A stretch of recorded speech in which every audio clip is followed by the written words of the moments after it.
tintanya disedikitkan. Setelah itu suruh anak kita mengikuti tulisannya. Yang sedang diperbaiki oleh anak kita bukan soal handphonenya, tapi memperbaiki struktur DNA-nya. Gerakan tangan kita adalah gerakan DNA tubuh kita. Makanya orang kalau tulisannya jelek itu kebaca siapa dirinya, karena itu gerakan tubuhnya. Tanda tangan yang ruwet itu tanda tangan orang yang ruwet masalahnya. Jangan coba-coba tunjukin tangan Anda ke saya, bisa kebaca sama saya. Itu ada ilmunya kan, ya, ilmu grafologi, bahwa gerakan tangan adalah gerakan DNA tubuh manusia. Bisa dipahami? Terapi pertama, baca, tulis, hafalkan Quran. Yang kedua, Sirah Nabawiyah Reading for Healing.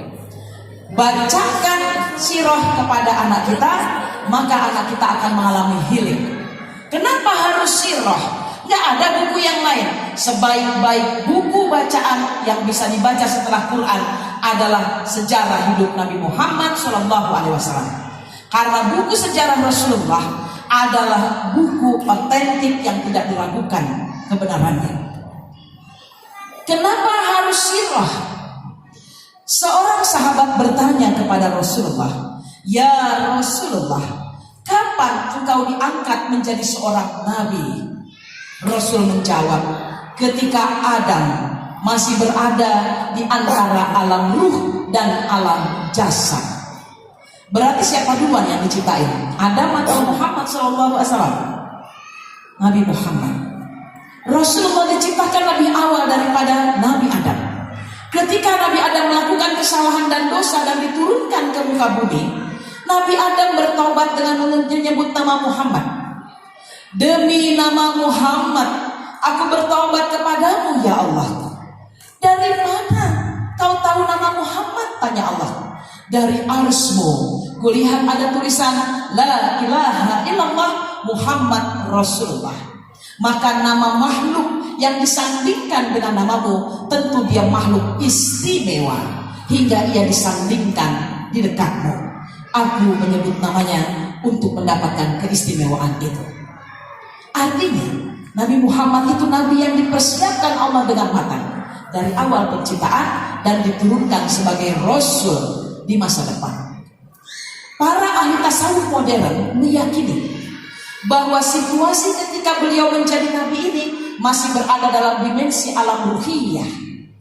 Cikal bakal manusia ini sudah mengenal beliau dan pernah bertemu dengan beliau, menyaksikan siapa beliau dan ketinggian kedudukan beliau, termasuk diri kita.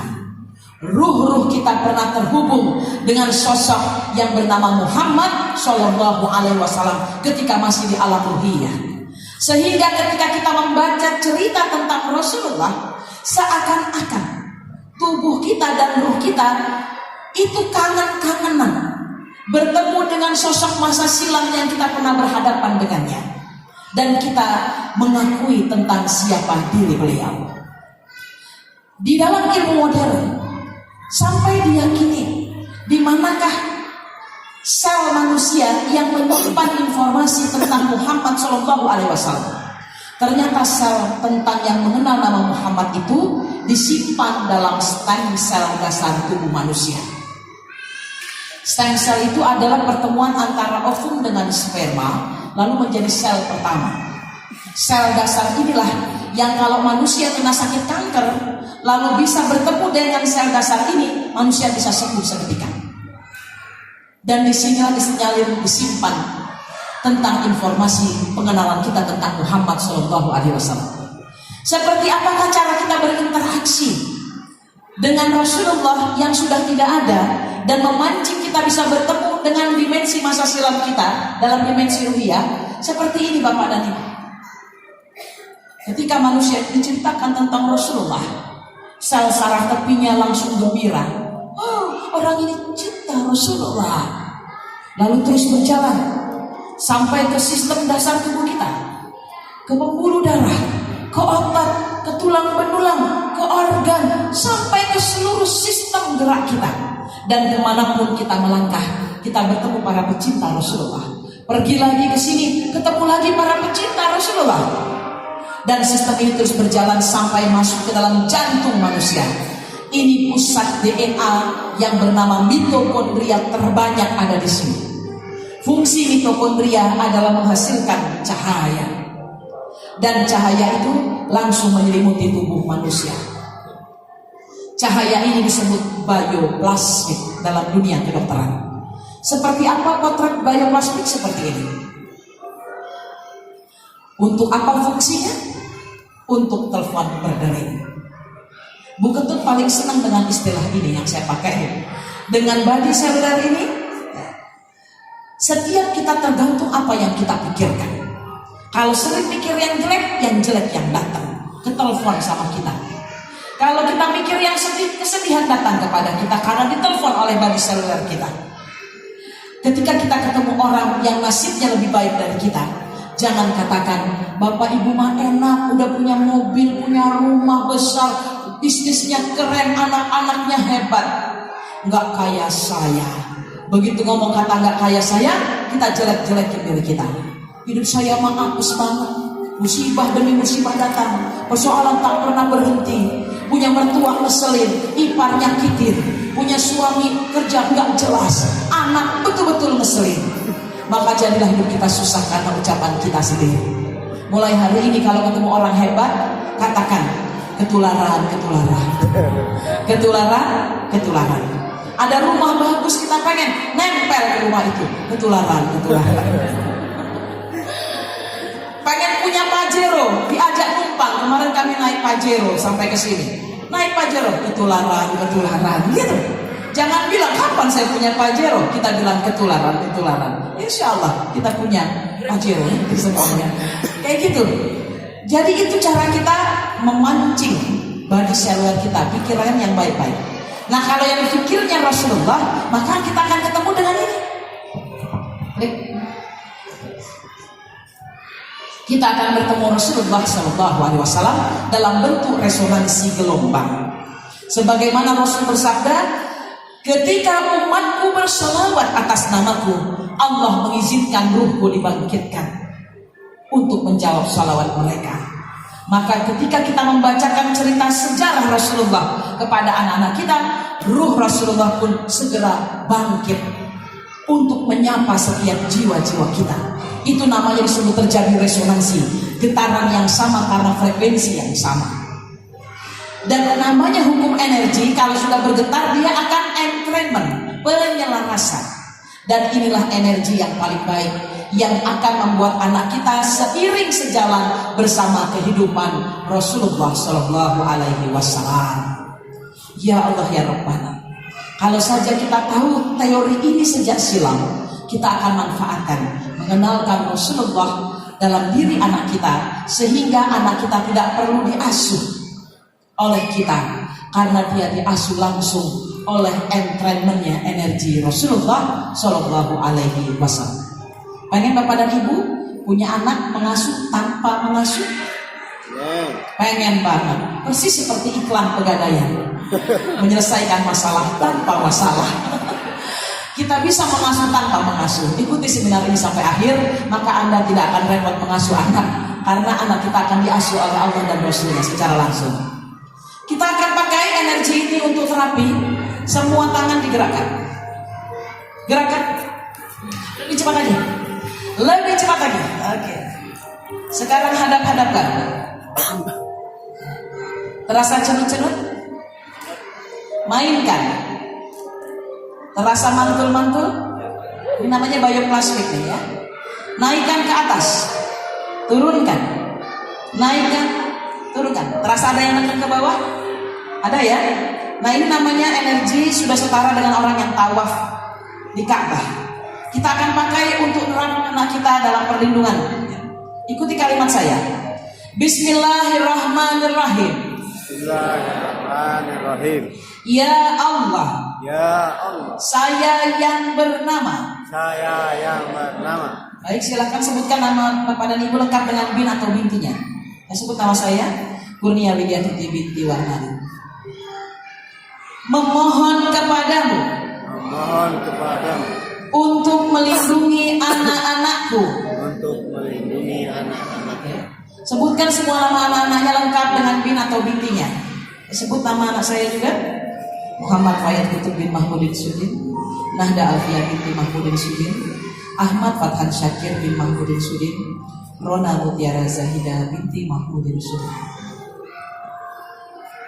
Semuanya ikuti kalimat saya.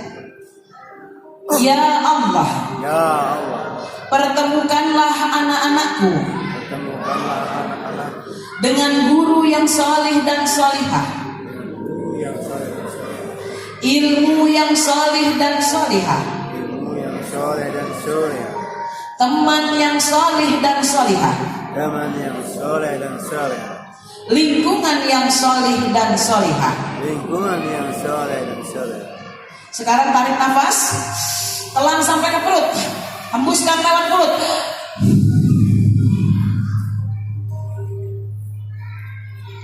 Inna lillahi wa inna ilaihi rajiun. Inna lillahi wa inna ilaihi raji'un. Begitu cara terapinya. Ketika kita tadi menggunakan kekuatan bioplastik, lalu kita menderingkan energi anak kita dengan cara menyebutkan bin atau binti, karena itu adalah alamat gelombang tubuh kita. Selama ini kita berdoa gak pernah pakai bin atau binti, maka hari ini mulai dipakai. Sapa anak kita satu persatu, kirim. Anak saya sedang ada di Ngawi yang bungsu, maka tadi saya berdoa menyebut nama dia, maka dia akan datang bertemu dengan guru yang solih dan solihah, teman yang soleh dan solehah. Dan saya tidak perlu pikirkan apakah anak saya dibully atau tidak di pesantren, karena saya telah mendoakannya agar mendapatkan energi proteksi bahwa anak kita akan selamat bersama Allah dan Rasulnya. Jadi gampang gak mengasuh anak kalau kayak gini? Gampang. Gunakan kekuatan bioplastik untuk mengasuh anak-anak kita. Dan bahkan kita bisa bercerita pada anak kita dengan kemampuan bioplastik ini. Kita ada di rumah, anak kita ada di sekolah, kita baca buku Muhammad Teladanku misalkan, ya Allah, aku sedang baca kisah Mus'ab bin Umair. Mohon izin, cerita ini kau sampaikan kepada anakku, sebut namanya. Jangan kaget anak kita di sekolah akan ketemu sosok bernama Mus'ab bin Umair. Baik dalam rangkaian cerita para gurunya, baik disisipkan dalam buku-buku cerita yang dibacanya, atau dia bertemu dengan orang yang mirip dengan Mus'ab bin Umair secara akhlak dan budi pekertinya. Begitulah cara kita menularkan energi pada anak-anak. Nah, ibunda ayah, di masa silam, di masa depan, ketika manusia dikumpulkan, maka Allah akan bertanya kepada para nabi, siapakah dirimu?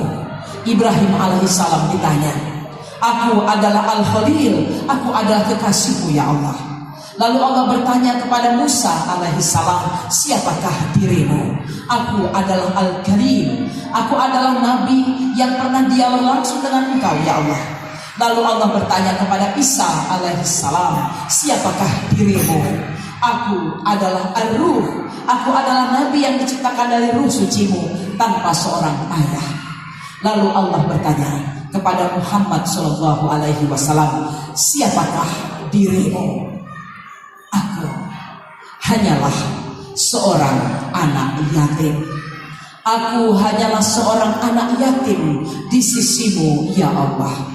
Mendengar jawaban Rasulullah penuh dengan kerendahan hati yang demikian, maka Allah mengangkat derajat beliau lebih tinggi daripada nabi-nabi lainnya.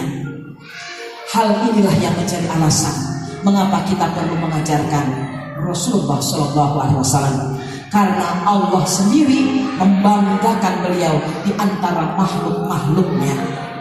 Rasulullah SAW buat saya bukan manusia biasa, tapi dia manusia luar biasa, di mana jika kita mendekat kepada keluar biasaan itu, maka kita pun akan mendapatkan energi luar biasa dalam pengasuhan kita.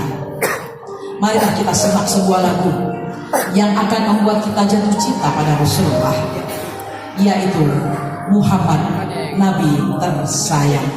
Inilah dia lagunya. Dinikmati lagu Rasulullah ini.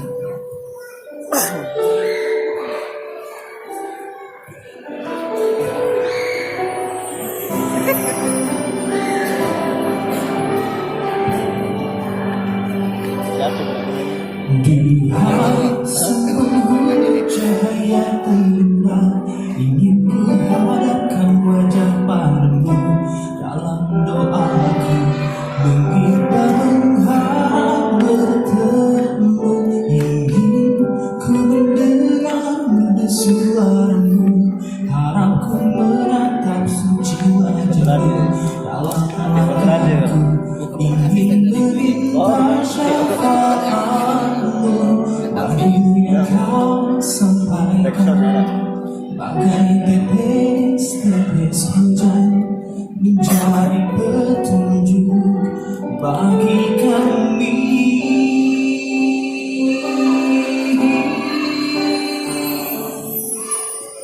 Kau yang terindah, Nggak bisa mati.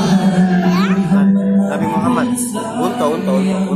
kau yang membuatku merasakan cinta seperti ini.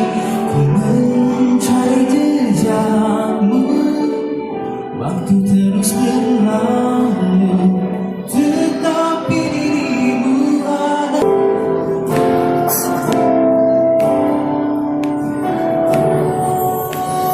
Kau yang terindah, wahai Muhammad Nabi tersayang.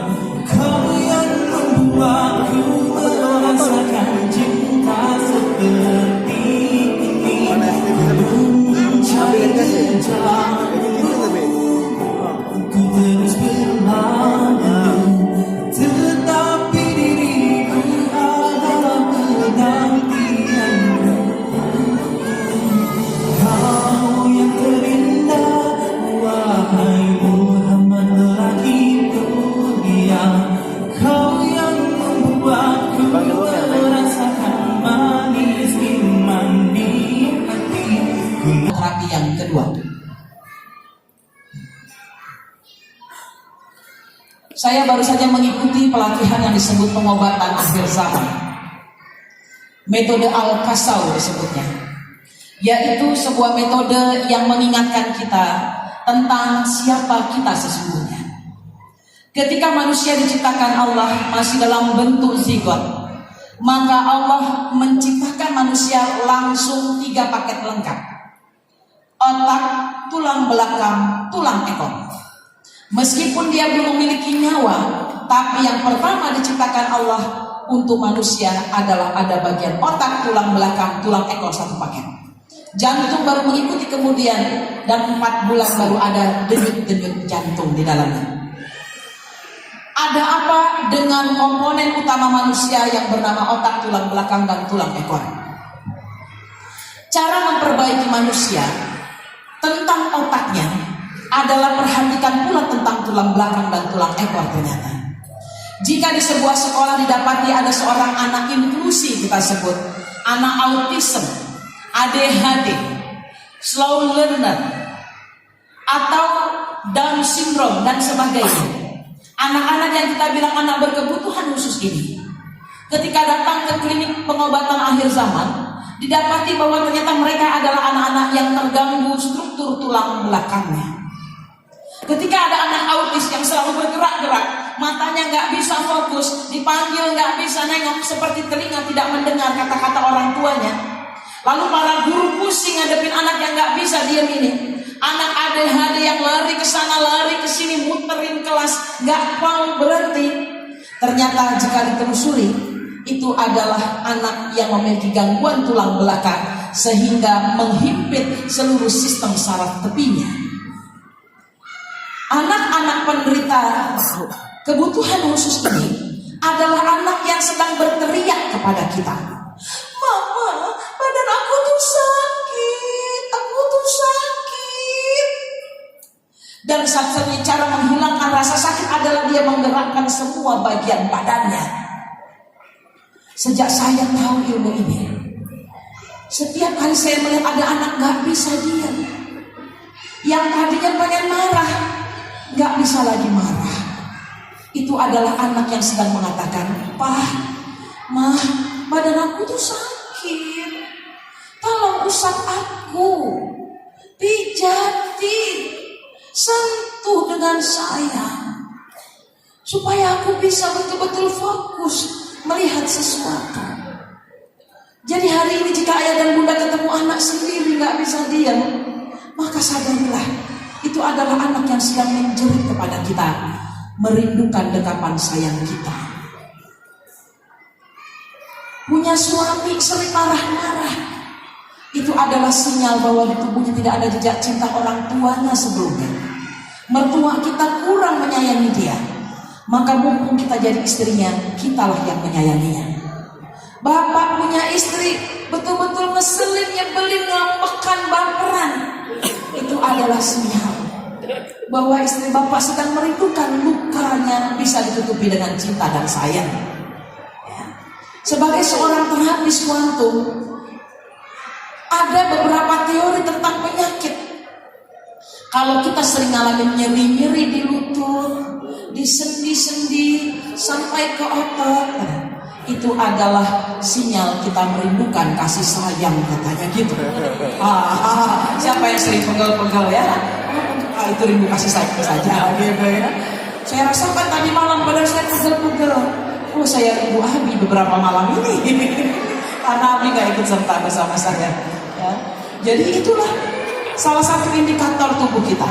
Nah, kita akan kupas satu persatu tentang otak, tulang belakang, dan tulang ekor ini. Klik bang. Di dalam Al-Quran dikatakan, nasiyatin kadhibatin khati'ah, yaitu ubun-ubun yang mendustakan lagi durhaka. Ada bagian tubuh manusia yang disebut Al-Quran tentang ubun-ubun, bahwa ubun-ubun ini memungkinkan manusia berlaku dusta dan berlaku durhaka, senang perbuatan dosa. Yang berarti juga bahwa di ubun-ubun ini pula letak manusia cinta pada kebenaran sekaligus cinta pada ketaatan. Jadi ada sebuah sistem di otak kita yang jika dia tidak disentuh akan melahirkan anak-anak yang kazib dan anak-anak yang khati'ah, senang berdusta dan senang bikin salah dan masalah. Bagaimana cara mengaktifasi bagian nasiah anak kita, ubun-ubun anak kita? Diteliti oleh Michael Persinger bahwa ada bagian manusia yang bisa bercahaya terang benderang, melakukan koneksi listrik sangat cepat dalam otaknya. Bagian itu adalah bagian God spot, titik ketuhanan, dengan satu syarat: orang tuanya atau kita yang ada di dekatnya bercerita tentang